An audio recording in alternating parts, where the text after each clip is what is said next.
ScreenFiles.com in review. What I'm looking at today is 2020's Possessor, directed by Cronenberg, the son of David Cronenberg. The first movie I saw of Brandon Cronenberg's was 2012's Antivirus, and I haven't seen that movie in a while since then, but I recall feeling repulsed by it. I recall it being very clean in terms of its visual aesthetic, but needlessly repulsive at points. I need to rewatch that movie to see if the feelings remain, but at the time I despised that movie. And Brandon Cronenberg, as far as being the son of David, fell quite a bit in my esteem. That is, till I saw Possessor, the uncut version, by the way. And I love this movie a lot. And the odd thing is, it is more viscerally violent than Antivirus, but it's interestingly so. The movie revolves around an assassin of sorts who, through the technology of the day, is able to invade a person's mind and take over their body. So the bulk of the movie revolves around this character named Tasha Voss, played by Angela Riseborough, and she works for this mysterious company. The face of it we only see embodied in Jennifer Jason Leigh, who's like her watcher, overseer. She seems to be running things, but clearly there are people above her who we don't see. And they go into the minds of people to kill other people for financial benefit and that type of thing. So it's really interesting on the face of it. Though what sets it apart, though, is that you can't really tell when the movie takes place. Well, in the sense that it obviously takes place in the modern day. Though sometimes the cars are dated. Things are slightly out of sync. It doesn't sit comfortably in any real time period. So that's very interesting. The visual aesthetic, it reminds me of if you were to take The Prisoner, the television series, The Prisoner, and crossed it with, let's say, a Ridley Scott production. Very clean, very sleek production design. It's gorgeous to look at. Image clarity is great. It's very sharp, beautiful, somewhat muted color palette though, which is fascinating because there's lots of blood at points in this movie. Yet it doesn't feel, it's odd, it's very odd. I watched this movie twice. The first time it bothered me quite a bit because if you notice when the movie starts, there's a degree of shaky cam. When I say that, I mean that the camera appears to be handheld. Well, it obviously is. It's following people. Probably Steadicam, I should say. But it shakes just a little bit. And I actually found it made me slightly nauseous, which is really odd. But the camera was never quite still. It moved just enough that you notice it. And it made me, once again, mildly queasy. Very odd. Though that was when the camera followed Voss as she went about her day. And the first time I watched it, as I said, it bothered me. Not only the shaky cam, but I couldn't quite get my grasp on what the point of this movie was. It's well done, it's gorgeous to look at, and it's really clever, but I couldn't get my mind around it. But in any case, I was trying to understand why events were unfolding as they are. And I think I have a theory.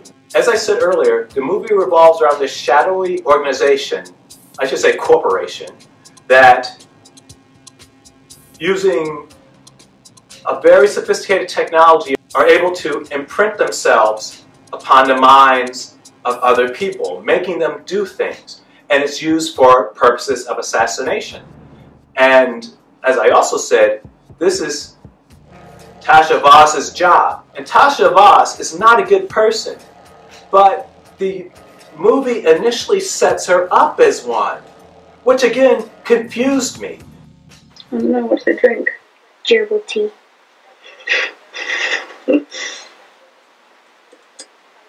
What have you got there? Dad bought it for me. I can make him do a dance. Yeah?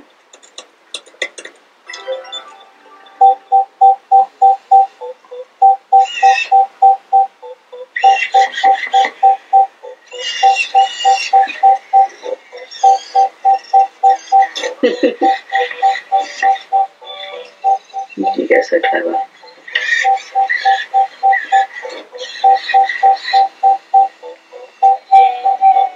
She is clearly game to killing other people for financial benefit, but the movie tries to establish her as a kind person, as a good person in a lot of ways, in particular in reference to her former husband and her son. This confused me and really knocked me off. Though, as I said, I think I understand it. As the movie progresses, Voss takes over someone named Colin Tate, played by Christopher Abbott. And for the brunt of the movie, it's a battle between his personality and hers. Or at least I think that's the impression the movie wants to give you. I don't think it's accurate. It's not a mistake, though. It's the movie misdirecting you. It treats it as if it's a battle between these two individuals to gain ascendancy in the body of Colin Tate. But once again, that's not what's happening. What's happening, I think, is that we're talking about a battle in Tanya Voss entirely. Colin Tate doesn't even figure into it. Not really. And there are clues that the movie gives you that this is the case. First off, keep in mind, once again, this technology involves you going into someone's head and manipulating their bodies while their own personality is subsumed by yours. The basis of this concept implies that this is not something a person can do normally and easily. And yet Christopher Abbott's character, Colin Tate, seems able to engage Tanya Voss in conflict relatively easily in this space. This is the misdirection, because that makes no sense. And this leads to my other point. That's because, once again, it's not Colin Tate who Tanya Voss is fighting. Tanya Voss is fighting Tanya Voss. And this is the basis of my premise. Notice in the movie, Tanya Voss in her first assignment does not follow the plan. What does she do? She stabs the person she's supposed to kill. She doesn't shoot them, which she was supposed to do, by the way.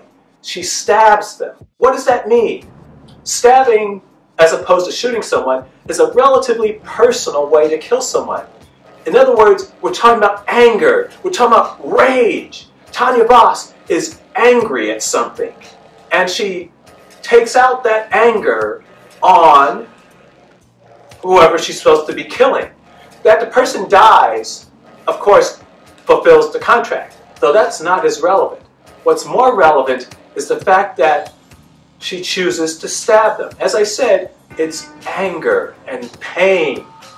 So Tanya Voss is angry at something. What is she angry at? That's the question. And what she's angry at is her humanity, is the fact that she is restrained somewhat by her innate humanness. And that's what Jennifer Jason Leigh's character is aiming to kill. It's not Colin Tate, though that's not really true. She does aim to kill Colin Tate. That is relevant and important.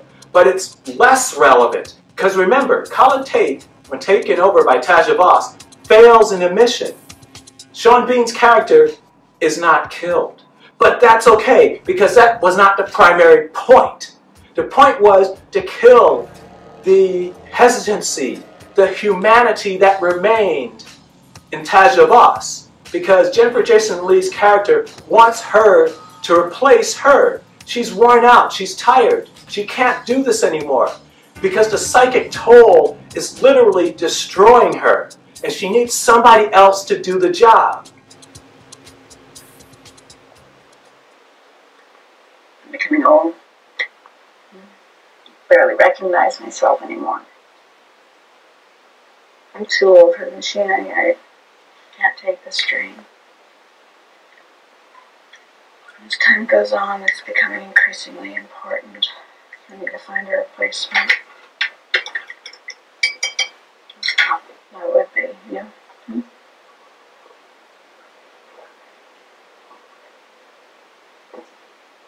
not normally a bad judge of character. Therefore, she needs Taja Voss to renounce any little bit of humanity she has left. And Taja Voss, on some level, is fighting this in anger, in manic violence, but she's fighting this. And so, oh, by the way, I should mention, that's why the violence in this movie doesn't bother me. It plays a role and gives you a small glimpse into the mind of Taja Voss, and it tells you what she's going through. It's cathartic violence in a very real sense. It's brutal, and it's terrible to watch, but it's cathartic violence. So, as I was saying, Jennifer Jason Leigh's character wants her to replace her in this organization. But she has to renounce every bit of her humanity to do it. Never mind that she's an assassin already. It's not enough. They have to destroy everything that makes her a human being. So they go about giving her this case to do it, to undermine everything that made her a real person. And they succeed. Keep in mind, in the third act, the best act of the movie, by the way, we see that Taja Voss has indeed followed that path. She wants to kill her ex-husband. She wants to kill her son because that holds her, they tether her to who she once was, which was, despite being an assassin, a kind and gentle person. But in the end, she does it anyway. She kills everything that makes her human. Colin Tate was just a vehicle for that to happen. As I said, this movie is brilliant, it's great, and I should mention, by the way, notice the repetition. This is a clue that this is not happening to Colin Tate, but instead is just Taja Voss repeating events. In the first act of the movie, she goes to visit her ex-husband and her son, who still loves her quite deeply, by the way. And that's a problem. Later in the movie, when Taja Voss takes over Colin Tate, the scene is essentially repeated again with him and her girlfriend. It's repeating because this movie has nothing to do with Colin Tate. He's peripheral to this.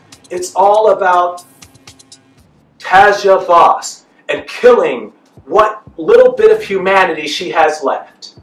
As I said, this movie is great, it's clever, it's brilliant. If you have not seen Possessor, check it out, particularly the uncut version. Though, what do you think? This is Brian with ScreenFiles.com and Review. Do you agree, disagree? Let me know down below. And as usual, consider a like or a follow. Peace.